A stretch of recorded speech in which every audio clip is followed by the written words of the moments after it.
Good evening, everybody. It's been an interesting day. So let's have a cup of tea. Some jasmine with some green matcha is supposed to be really good for you.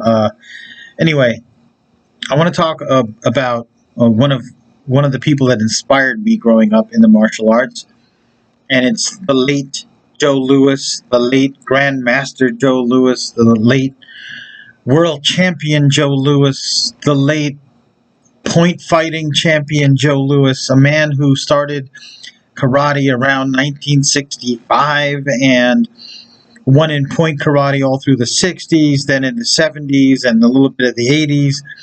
He won a world kickboxing title, defended it a few times. He pioneered martial arts seminars. He was a friend, contemporary, and sometimes student, sometimes collaborator of Bruce Lee. Trained with some of the greats, taught some people that were already great and became great. A lot of good could be said about Joe Lewis, and a lot is known about Joe Lewis. And I'm going to talk about a few things that are less known about Joe Lewis that surprised me, even shocked me. And what are my sources? I have several sources. I've looked up many interviews and of him and of people who knew him and things he said in Black Belt magazine, in other web pages, and also I've looked up interviews of people who knew him, Jerry Beasley, and there's so many. He touched so many lives. But and then I also watched on YouTube his Angular Attack video, which is almost 3 hours long. Somebody posted it for free, and I don't know if the Joe Lewis estate is getting anything for that, or if there is an estate anymore, And also, there are a couple seminars of him that are like an hour and a half to 2 or 3 hours long worth of footage from these different seminars, and he's talking to the crowd. And occasionally, stuff leaks out when he's talking, and I'm like, whoa, that's crazy. So let's talk a little bit about Joe Lewis in Vietnam. For years, I tried to find out, what did he do in Vietnam? Was he a combat Marine? Was he a recon Marine? Was he air wing? Was he a clerk? What did he do? And turns out, by the time he got to Vietnam, or shortly afterwards, he'd already had a black belt then, and he made it in a record time. Some say 4, some say 7 or 8 months. And then he was corporal, an E4, a corporal. In the Army, an E4 can be either a specialist or a corporal, right? And although it's the same rank and same pay grade, responsibilities are a little bit different. For instance, I was an E3 in the Marine Corps, a Lance Corporal when I got out. And then, I got some college and everything, and then I went in the National Guard. And instead of coming in at an E3, I was fast-tracked to specialist, E4. So even though there were corporals around me, technically they sort of outranked me, but the minute the corporal left, I was in charge, because I was, an E4 and a senior. So it's this weird rank. But in the Marine Corps, an E4 is a corporal, and you definitely have authority. So he was a leader in the Marine Corps of a fire team, which is about 4 people, plus the leader, right? Now, what was his MOS? I don't have the number of his MOS, but he worked in radio. Several sources say that in Vietnam, he was stationed in Da Nang for about 6 months, and his job was to set up, maintain, and operate a radio communication network. And he worked with combat Marines setting up their radio communication. So that would involve both solid state, things like wire, and then, what we would call Wi-Fi today, which is stuff done over the radio waves, and it had to be secure, and there had to be codes and all sorts of things. So at first glance, you might think, well, then he wasn't in a combat MOS. He wasn't an infantryman, a rifleman, a machine gunner, a mortarman, a recon Marine. But that's actually in Vietnam, and in general, the way the Marine Corps operates is, if a mission needs to be done and there are not enough Marines to do it, if you are a clerk, if you are a cook, if you are if you run special services and hand out basketballs, if they need a body, they will give you that rifle, give you the gear, and say join them on this mission. And because in the Marine Corps, we were all trained as riflemen first. You are first a rifleman, then something else. We call them admin and supply. Sometimes they're called clerks and jerks, right? As a sort of affectionate or not so affectionate title. Um, every Marine has to go through a mandatory 2 week retraining and requalification of the M16A2 service rifle. Now, I think now it's the M4 and other things. And then every Marine, regardless of MOS, has 2 weeks of in the field combat training, war games, things like that. And I mean, this is if your job, if you've been training, if you train every day out in the field in combat, if you're an infantryman or artilleryman, doesn't matter. You still have to do that 2 weeks training. And if your job is to make donuts or hand them out or type up reports or polish stuff, it doesn't matter. You go through 2 weeks of in the field combat training, patrols, offense, defense. The Marine Corps takes that seriously.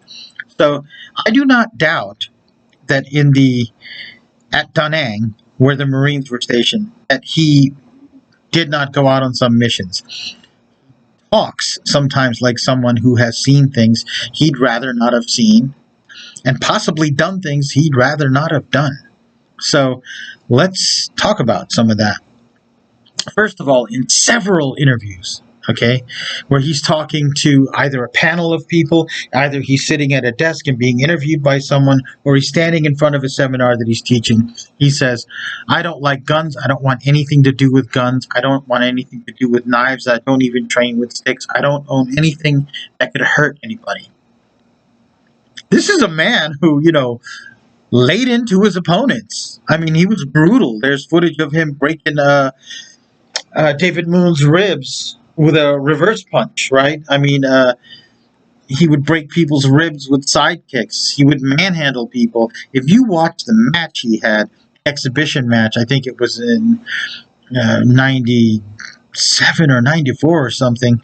They had long since retired. I think they were in their 40s. Joe Lewis and Bill Wallace had an exhibition match, which, in my opinion, was better than 85% of the kickboxing matches that you saw on TV. Especially like the PKA style kickboxing. He was a rough character, and he was known for hitting hard and fighting hard and being brutal sometimes. This is a man who says after Vietnam, he never picked up a gun, a pistol, a rifle, a sword, a stick. That's interesting. Because it says in several interviews that in his spare time, when he was getting his black belts in Okinawa, he would train with the weapons, the tonfa and the sai and everything. And it seems like the Vietnam War took the desire to even be around weapons away from him, right? And he said in one seminar that's out there, he says, people give me guns all the time and knives, and I just give it to my son.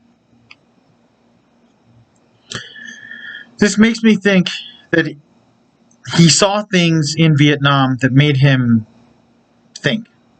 And never talked about it, never talked about what he saw that makes him think that way.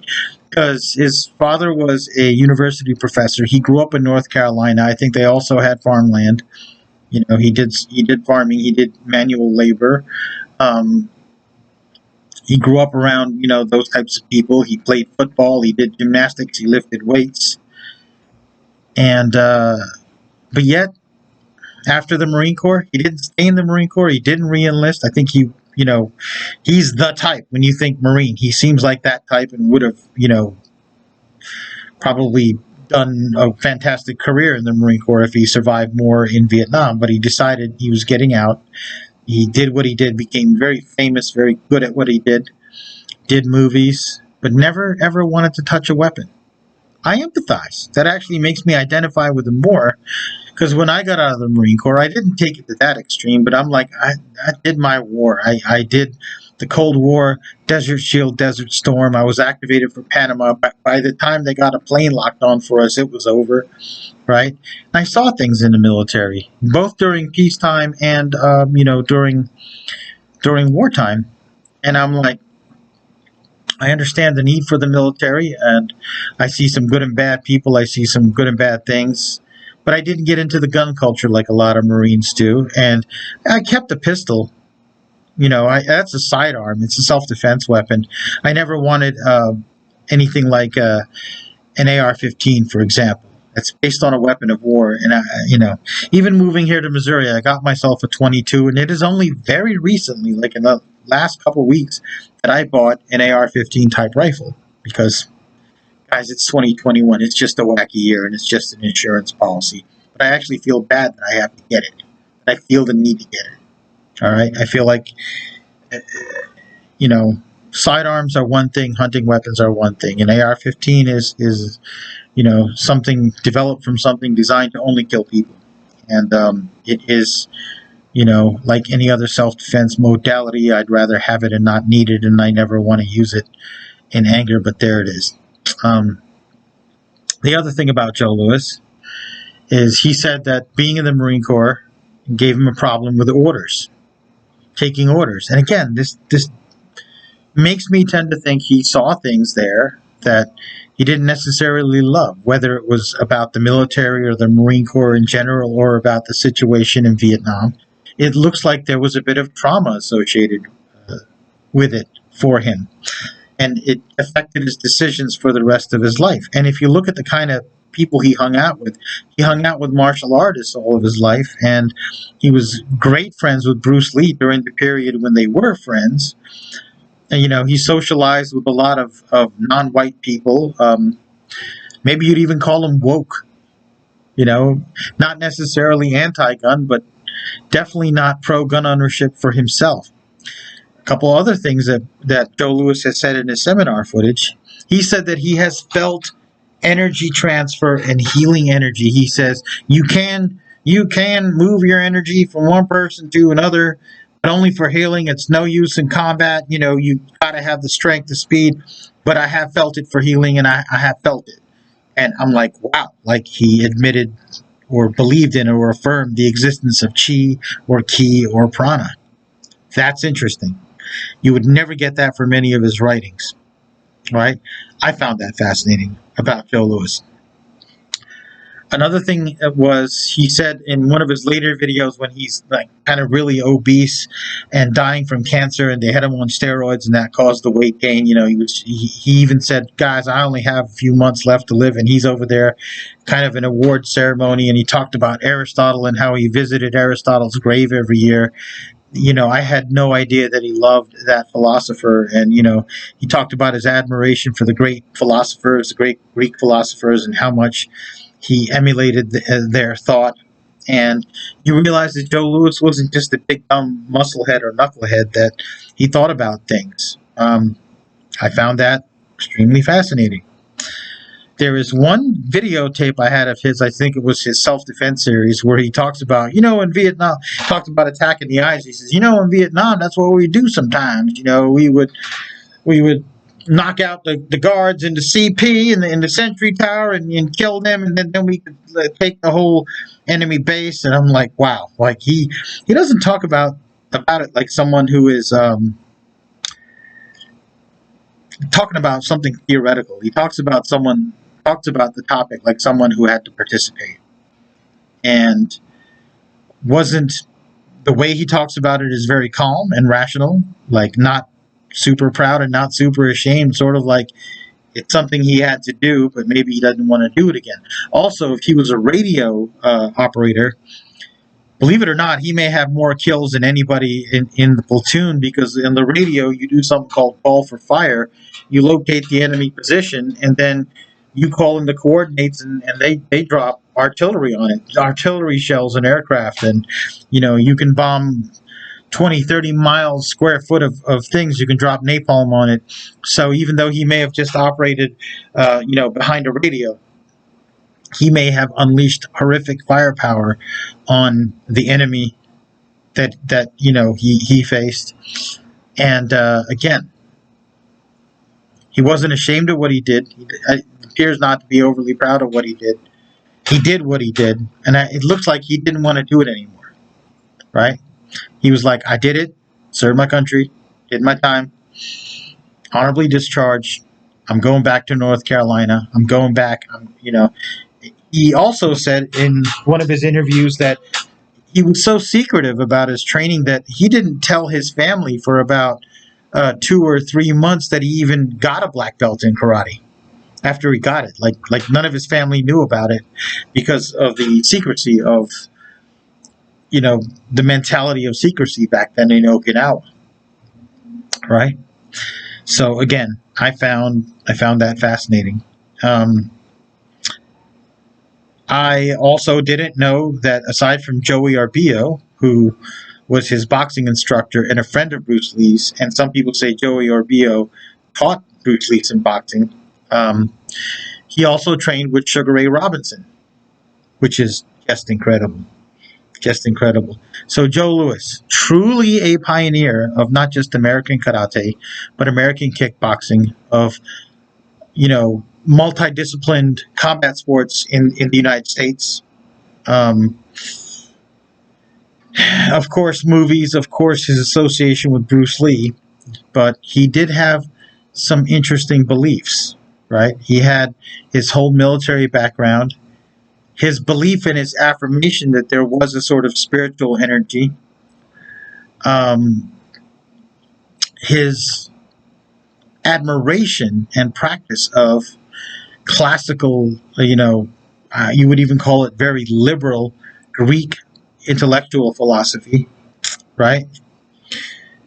And, that and just the person. I met him once at a seminar. He's, well past the peak of his career, but still a dynamic individual, a powerful individual, opinionated, appeared to be a very magnificent person. There were glimpses of humor, and there was that, sort of crusty old man quality about him, right? I would have loved to have met him and trained with him, when he was younger. If I could teleport myself back into like a 20-year-old me and then teleport myself right at the time when Joe Lewis retired from kickboxing and began his seminar career, I would have been like, yeah, I got a $10 seminars, join his federation. I think I would have gotten a lot out of it, including quite a few lumps, right? But anyway, Joe Lewis, rest in peace, Master Joe Lewis, dude, man, sensei, however you want to be addressed. Um, to this day, I look at your tapes. To this day, I look at the magazine articles and I get something out of it and I pass it on to my students. I use it in my own training. So that's something that from you to me and me to you. Thank you. Rest in peace, sir.